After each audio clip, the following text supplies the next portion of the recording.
Oi, hoje eu vou falar sobre um tema que eu achei interessante, que no caso é a hipermasculinidade.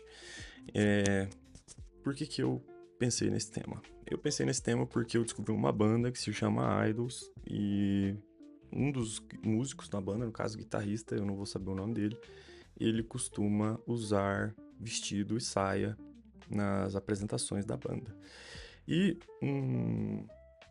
também, coincidentemente, eu vi um vídeo, daí uma questão interessante, de um cara que ele tá na academia e uma mulher sorri pra ele, ele sorri pra ela, e aí ele chega pra ela e fala: "Nossa, que sorriso lindo você tem". E, e a mulher aparentemente é simpática com ele, né? E ela retribui, agradece, vida que segue. E ao mesmo tempo, ele, né, se sentiu ali no direito de ser um pouco mais incisivo. E no dia seguinte, ele abordou ela, né? E nessa abordagem, ele disse que queria ficar com ela, que o sorriso dela era lindo, e ela disse que ela era casada. E ele falou que não tinha problema, porque ele prefere competir com um do que competir com muitos. E logo em seguida, o marido dela largou um soco na cara dele. E acredito que o mais interessante disso, para além da hipermasculinidade, é pensar que ele veio na rede social e postou isso, né? E as redes sociais são um pouco disso, né?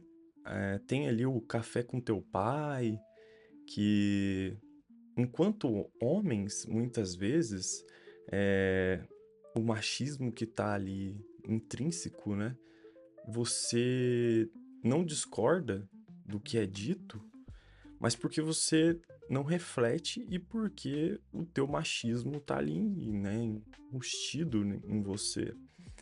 E no meu caso especificamente aqui, se deixando a minha vida íntima um pouco mais exposta, eu não tive uma presença masculina, paterna no caso, né? E fui criado pela minha mãe, pela minha avó. E algumas das presenças masculinas que tiveram, assim, na minha vida, elas costumavam ser um pouco violentas, né? Eu presenciei a minha mãe sendo agredida, ou vizinhos agredindo ali as outras pessoas, companheiras e companheiros e filhos, enfim. E isso é o que costuma ser normalizado, né? E aí eu tava recentemente no bar com uma amiga da minha esposa, com a minha esposa também, é claro, e aí ela tava se queixando que um amigo dela tem ressalvas com ela por conta do posicionamento assim mais feminista que ela tem. E ela também é casada e o marido dela é, não tem tanta hipermasculinidade assim, igual a maioria dos homens tem, né? E o marido dela foi considerado frouxo por esse cara, que é, no caso, esposo de uma amiga dela. E é meio estranho isso, né? Porque você é considerado frouxo, mas você não tem um fundamento específico. É porque a sua esposa sai, é porque você, sei lá, é um homem de boa, você não se importa muito com algumas regras sociais que as pessoas colocam, ou você não é tão ambicioso quanto as pessoas que estão à sua volta desejam que você tenha, ou você não quer ficar muito marombado, ou você não vota no Bolsonaro e aí você é esquerdista, ou você é burro, ou enfim. E, e essa idealização de masculinidade, ela é muito tóxica para nós que somos homens, no caso. Então, não é à toa que o número de suicídio é maior entre os homens, um maior índice de acidente de trânsito é maior entre os homens, que a maior ocorrência de violência costuma ser entre os homens, e aí isso vai variando da idade, né?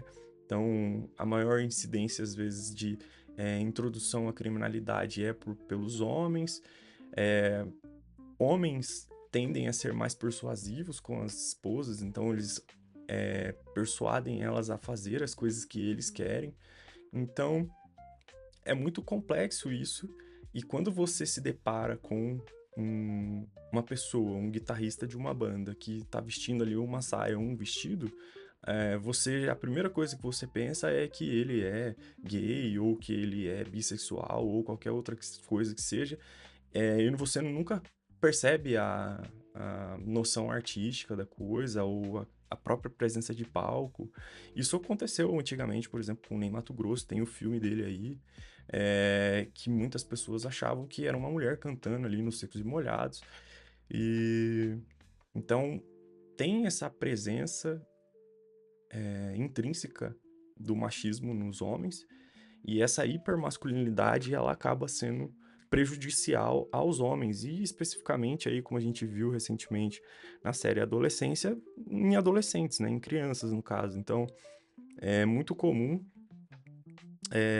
naquelas bolhas de privacidade que você tem, terem alguns comentários acerca de filhos ou crianças que são expostas ali na internet, que gostam de brincar com bonecas ou alguma coisa nesse sentido, e isso vira assim alvo de chacota, alguma coisa nesse sentido. Mas no fundo tem algo que todo mundo quer se livrar, que é essa hipermasculinidade. Na verdade, quando eu digo que quer se livrar todo mundo, não é nesse sentido que todo mundo quer se livrar, mas assim, muitos homens tentam se desprender dessas obrigatoriedades masculinas que existem. Então, você ter um carro muito poderoso, que corre muito, ou que é muito grande, ou que você quer ser muito forte, e você quer ser violento, e aí, no fundo, a impressão que passa é que tem algo ali reprimido, entendeu? Algo que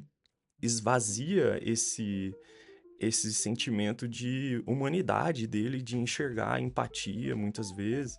E não todos, né, mas uma grande parte dos homens realmente são hã, psicopatas, né, sociopatas, e tendem a essa sociopatia, mas não são todos que buscam, né, as mesmas coisas, são formas de vida diferentes. Isso aí é um conceito muito interessante na obra de um filósofo chamado Wittgenstein. Quem tiver interesse pode pesquisar.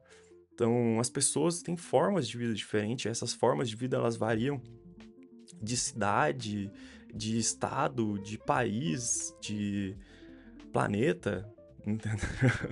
Então, as pessoas pensam de forma diferente, as pessoas agem de forma diferente, e a gente tem mais é que respeitar, ser respeitado e não votar no Bolsonaro.